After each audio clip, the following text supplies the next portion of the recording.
Originated in England during the 19th century, table tennis was played as an after dinner game. Yes, the English people literally invented a game to shake off that drowsy, sleepy feeling we get after a big dinner. Fast forward 100 years later, table tennis is an Olympic level game.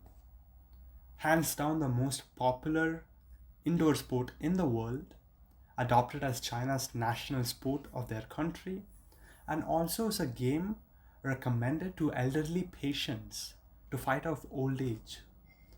Audience, I welcome you all to this beautiful world of table tennis. It all started for me back in my school days.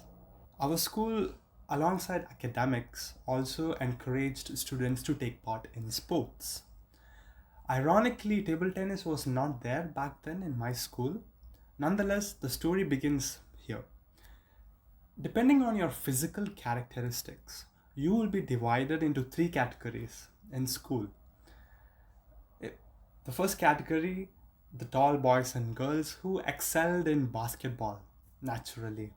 The second category, students who aren't as tall but have strength, stamina, endurance. They excelled in football, badminton, track and field events like 100-meter sprint, marathon. And then you have the third category of students. This category of students, well, I like to call them the odd one out, the mismatch, simply because their interests lied somewhere else. Drawing, singing, dancing, writing. Funny enough, I myself belong to this third category. I was interested in music. I was in the school orchestra. I had a fantastic sir who taught me music lessons.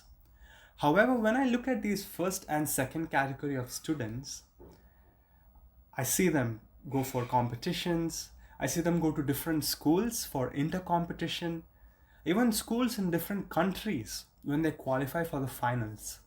And looking at them, well, it left a feeling inside, not of envy, more like it instilled in me a dream to be kind of like them, you know. I guess it is envy after all. I too wanted to represent my school, be part of a talented team, and more importantly, I wanted to play sports again, be really enthusiastic about it. However, when I finished my schooling right before COVID, I found that I did not accomplish this dream. That left me feeling hollow. Graduating high school is to be this huge accomplishment, a milestone. However, that wasn't what I felt. Now, I still continued on with my music lessons with the same sir I mentioned earlier. He one day noticed I was all gloomy and sad, and my mind was definitely not in the music lesson. He can easily tell that. When he asked about this, and when I shared with him what was on my mind, he just laughed out loud and told me, "Son, why? Life is short as well as life is long. One door closes, another door opens. Why worry?" And in fact, right then and there, he said, "Let's play table tennis. You're so much into sports, let's see what you got." Now, he has been playing table tennis all his life. Throughout his youth, he was like this upcoming star in his school, and he offered to teach me. Right then and there, we set our music lessons aside and played our first game. What I noticed immediately in our first game is how similar it is to badminton and tennis itself. The objective is still the same. In this case, it's a ball which you have to hit over the net. However, the main difference is how space friendly table tennis is. My sir, he just pulled out this folding table right in his living room, attached a net, a ball, as mentioned, and a pair of rackets, bats. When I inquired about this with him, he said that, "Listen, son, if tennis is about power, badminton is about agility, then table tennis is the synergy of strategy and skill." Oh, I know I got myself a mentor. He brought out that feelings that I was searching for in high school, that enthusiasm, that zest and zeal. I was really passionate about something, about a sport. To be a really good player in table tennis, you need to master the spin, the placement, the angle. In a heated game between two players, the ball is traveling at a speed of 100 kilometer per hour. Yeah, players have only milliseconds to react. As I began my journey in table tennis, as to say, my sir gave me so many valuable tips and advices. I would like to share three lessons that isn't just applicable to this sport, isn't just applicable to any sport, but in life itself. The first lesson is to increase the outputs that matter. If you look out there, there's an ocean full of great players, but only a handful of them stand out. These players, they know there's something more to the game. They have recognized it. It could be your sleep routine, your nutrition, diet, rest, recovery, training.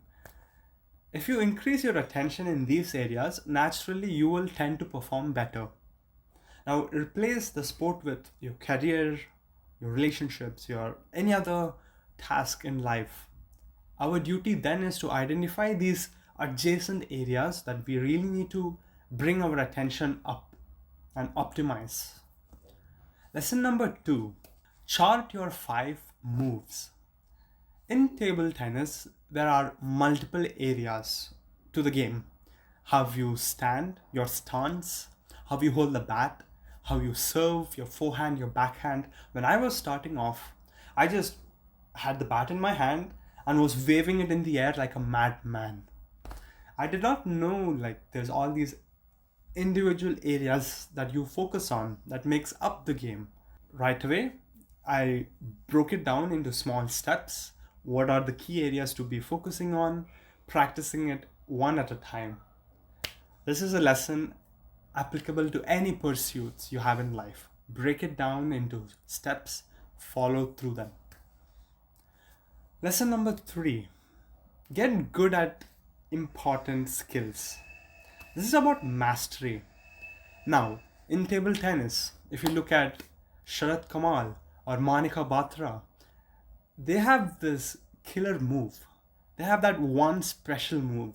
It's what they're known for, it's what they're good at. We need to identify our killer move. Get good at some move, something special. Ask yourself, what are you good at? What would you like to be better at? And ask for feedback from your friends, family, and listen to their honest, raw, unfiltered thoughts about your strengths and weaknesses. In this way, you can then know how to get good at key skills. Alongside this, I want to add, get out of your comfort zone, right? It's okay, it might be hard. However, you will learn to enjoy it. Keep your interests open, maybe start a new sport, a new hobby, a new interest that might, bring back those feelings. And always seek out a mentor. A mentor will always be able to guide you and see if you're feeling low. They can really keep that fire under your belly. It's really good, it really helps.